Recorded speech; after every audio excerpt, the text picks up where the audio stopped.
Kung naghahanap ka ng Oppo smartphone na naka-promo ngayon, panoorin mo ang video ito hanggang dulo.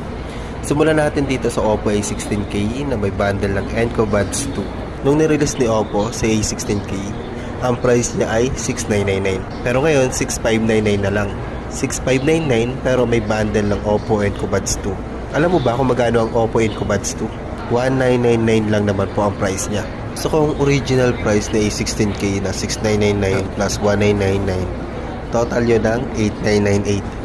Pero ngayon, mabibili mo na lang ng 6,599. So ang tanong, ano ba ang specs ng Enco Buds 2 at A16K? Yung full review ko about sa Enco Buds 2, nandyan lang po sa profile ko. May category naman dyan at mabilis mong mahanap yan. O kaya search mo lang yung name ko, RSG Tommy 1. Si A16K naman, ang specs naman sa camera ay 13 megapixel. Sa back camera, at 5 megapixel naman sa front camera. Chipset na gamit naman